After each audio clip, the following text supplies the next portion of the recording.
یا رسول اللہ صلی اللہ علیہ وسلم کس طرح پہنچے گا؟ تو ذرا حضور کے لفظوں کا حسن بھی دیکھیے۔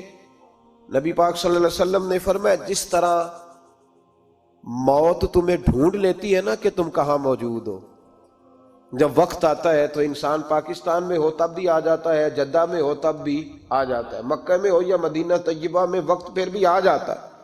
فرمایا جس طرح موت تم جہاں بھی ہو تم تک پہنچ جاتی ہے نا، اس طرح تمہارا رزق بھی تم جہاں موجود ہوتے ہو اللہ وہاں پہنچا دیتا ہے، پہنچا دیتا ہے۔ تو یا رسول اللہ صلی اللہ علیہ وسلم کس انداز میں؟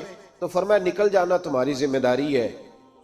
فرمایا سویرے پرندے بھی نکل جاتے ہیں اور شام کو جب لوٹتے ہیں تو اللہ انہیں پیٹ بھر کے روزی عطا فرماتا ہے، حالانکہ ان کو نہیں پتا ہوتا ہمارا کارخانہ کہاں ہے، ہم نے کہاں جا کے مزدوری کرنی ہے، ان کو نہیں پتا ہوتا کہ ہمارا دفتر کہاں ہے، ہم نے کس آفس میں بیٹھنا ہے، ان کو نہیں پتا ہوتا کہ ہم نے کہاں جا کے مال خریدنا ہے اور کہاں سے ہم نے پھر اس کو دوبارہ بیچنا ہے، انہیں خبر نہیں ہوتی، اللہ پہ بھروسہ کر کے نکل جاتے ہیں۔ نکلنا تو تیرے ذمہ ہے کہ نہیں؟ فرمایا وہ تو ڈیوٹی کر، شام کو اللہ جو رب پرندوں کو روزی دیتا ہے وہ تجھے بھی عطا فرمائے گا۔ ایک بات اپنے ذہن میں یاد رکھ لیں، رٹ لیں کہ جو میرے لیے بہتر تھا میرے رب نے مجھے دے دیا ہے، تو بات ختم ہو گئی۔ بس وصل اچھا ہے نہ فراق اچھا ہے، یار جس حال میں رکھے وہی حال اچھا ہے۔ بس جو میرے حق میں بہتر تھا میرے رب نے مجھے، مسئلہ یہ ہے کہ تو اس پہ راضی ہونے کو تیار نہیں۔ حضرت علی کرم اللہ تعالیٰ وجہ الکریم نے میرے نبی پاک کی ایک حدیث بیان کی ہے، اور جناب علی جب یہ حدیث بیان کیا کرتے تھے تو حضرت مجاہد فرماتے ہیں یوں لگتا تھا کہ جیسے حضرت علی ہمیں ہر پریشانی سے نکال رہے ہیں۔ مولا علی شیر خدا رضی اللہ تعالیٰ عنہ فرماتے ہیں کہ مجھے میرے نبی پاک صلی اللہ علیہ وسلم نے ایک طریقہ دیا تھا ٹینشن فری ہونے کا۔ آپ فرماتے ہیں مجھے تو بڑا راس آیا ہے، تم بھی اگر کر لو گے تو تمہیں بھی فائدہ دے گا۔ کہا وہ کیا؟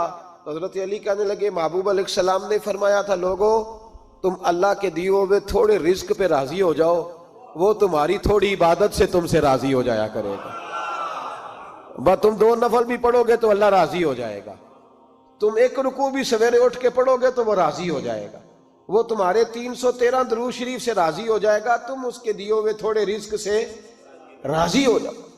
ٹینشن اس لیے ہوتی ہے کہ ہم راضی نہیں جو اس نے ہمیں دیا ہے۔ وہ حل میں مزید کی جو دوڑ ہے نا، حل میں مزید کی، بے قدرہ کچھ قدر نہ جاتی، کیتی خوب تسلی ہو، دنیا دار پجاری زردے، کتیاں دے گل ٹلی ہو، بک بک روشن اکھیاں تکیو ویکھ حویلی کلی ہو، تے کوچ نصیر اساں جد کیتی پہ جانی تھر تھلی ہو۔ تو یاد رکھیں یہ جو ہے نا مصیبت کے مال آ کیوں نہیں رہا، وہ سامنے والا پلاٹ میرے گھر کے سامنے ہے گھر کے سامنے، پر رجسٹری میرے نام کیوں نہیں؟ یہ مصیبت سانس نہیں لینے دیتی۔ موٹر سائیکل کھڑی کرتا ہے نا جب آ کے دکان سے روٹی کھانے آتا ہے، دفتر سے گھر آتا ہے، کاروبار سے آتا ہے، تو جہاں موٹر سائیکل کھڑی کرتا ہے وہ ٹینشن بڑی ہے کہ کبھی میری ہو جائے نا یہ والی جگہ بھی، تو میں یہاں بھی بورڈ لگاؤں اپنے نام۔ اس نے مالی پریشانی پیدا کی۔ تو جس حال میں ہے، کیونکہ تو نے اپنا یہ حال خود نہیں بنایا، جس نے بنایا ہے وہ بڑا بہتر جانتا تھا کہ تو اسی حال میں اسے اچھا لگتا ہے۔ تو اسے اسی حال میں، ایک بزرگ تھے تو ان کی طبیعت بڑی علیل ہو گئی، بیمار ہو گئے، تو اللہ نے آزمائش دی تو کیڑے پڑ گئے وجود میں۔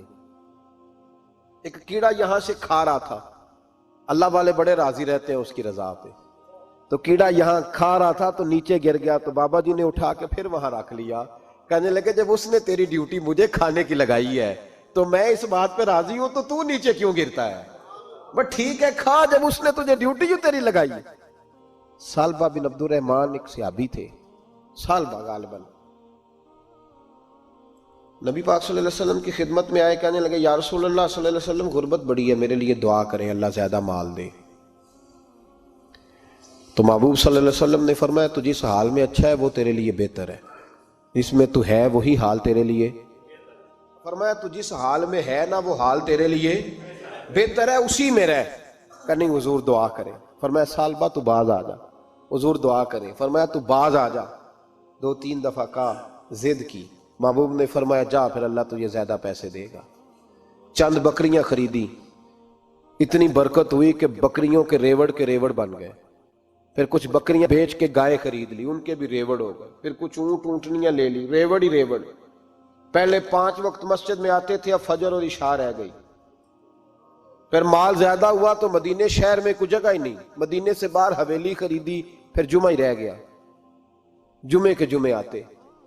زکوٰۃ کا حکم آیا. میرے نبی کریم علیہ السلام نے حضرت ابو ہریرہ کو بھیجا، فرمایا جا اسے کہہ تیری زکوٰۃ بنتی ہے 2.5%. سالبہ کے پاس حضور نے پیغام بھیجا. پہلے تو کہا تیرے لیے بہتر نہیں مال، جب اصرار کیا تو بڑی برکت ہو گئی، بڑا آیا تو فرمایا زکوٰۃ دے، 2.5% زکوٰۃ ہے. اب جب سوچا کہ 5 اونٹوں پہ ایک بکری جائے گی اور بڑا سارا مجھے دینا پڑے گا، اب جب غور کیا تو یہ تو نہ کہا کہ میں نہیں دیتا. حضرت ابو ہریرہ سے کہنے لگے نبی کریم علیہ السلام کی خدمت میں عرض کرنا کہ میں خود آؤں گا. حضرت ابو ہریرہ نے آ کے عرض کی یا رسول اللہ صلی اللہ تعالی علیہ وسلم. حضور وہ کہتے تھے میں خود آؤں گا. تو کہتے ہیں محبوب نے ٹھنڈی سانس لی، فرمایا اسے کہا تھا کہ تیرے لیے مال بہتر نہیں. اب ہلاک ہو گیا، ہائے افسوس، ہلاک ہو گیا.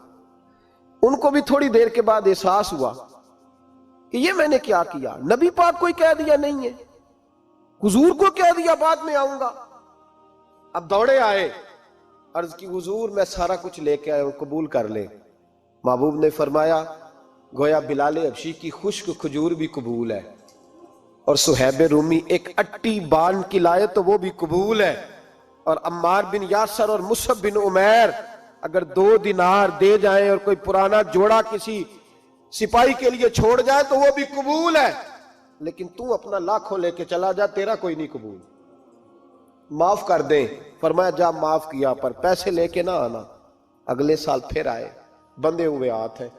محبوبہ میں دولت کا کیا کروں گا، آگ لگانی ہے، قبول کر لیں. فرمایا تو لے جا، تیرا نہیں قبول. گرا جو ان کی نگاہ سے وہ سنبھل نہیں سکتا. حضور نے وصال ظاہری کیا تو جناب صدیق اکبر کے پاس آئے، لاکھوں کا مال. ابو بکر قبول کر لو.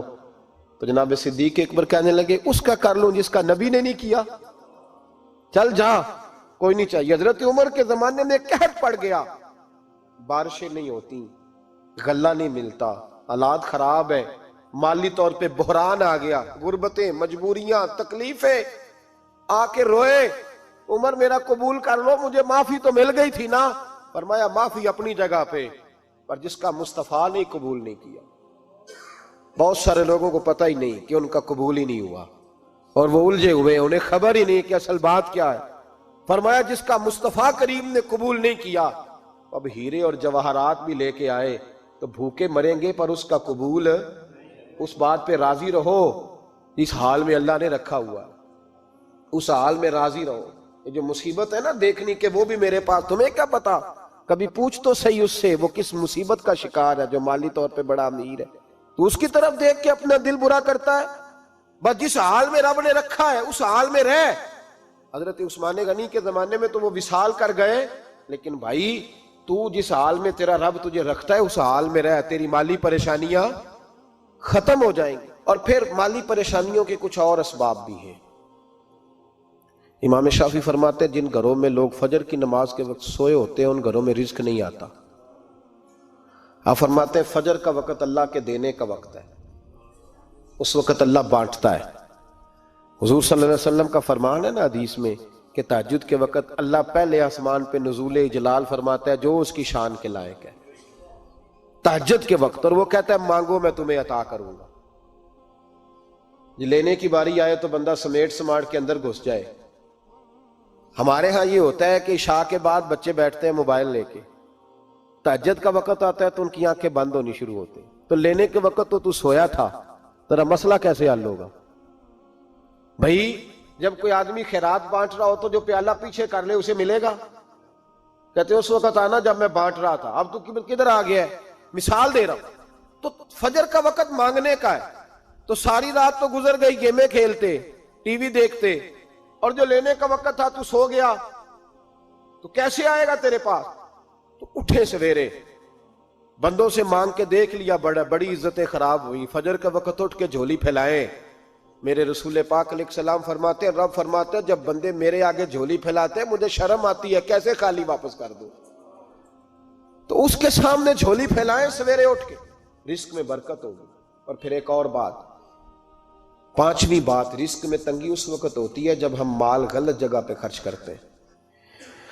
اللہ مال دیتا ہے اپنے فضل سے، اور جب ہم اسے ضائع کریں، مثال دیتا ہوں، میرے پاس ایک شخص نے آ کے کہا حضرت جی بچی کی شادی ہے، یا میرا گھر میں کوئی بیمار ہے، یا بڑی آزمائش ہے، 10,000 کی ضرورت ہے، میں نے تھما دیا اس کو، پھر مجھے بعد میں پتا چلا کہ اوہو وہ تو عیاشی کر رہا ہے پیسوں سے، وہ تو چلا گیا کہیں گھومنے اور فلاں ہوٹل میں، مہنگے ہوٹل میں بیٹھ کے کھانا کھا لیا، تو میرے دل پہ کیا گزرے گی اس شخص کے بارے میں؟ بلا مثال و بلا تشبیہ سمجھانے کے لیے اللہ نے مال دیا فضل سے، اور اگر عیاشیوں میں لگا دیا، صوفیاء فرماتے ہیں کہ اگر ایک دھیلا تو حرام جگہ پہ خرچ کرے نا، ایک دھیلا، تو 1,00,000 دینار کی برکت تیرے گھر سے اٹھ جاتی ہے، ایک دھیلا حرام جگہ پہ۔ یہ جو گویوں پہ پیسے پھینکتے ہو حلال ہے؟ چلیں بینڈ باجا تو شادی پہ آپ نے اپنی مرضی سے بند کرنا ہے یا بجانا ہے، لیکن گویوں پہ جو پیسے پھینکتے ہو جائز ہے؟ بولے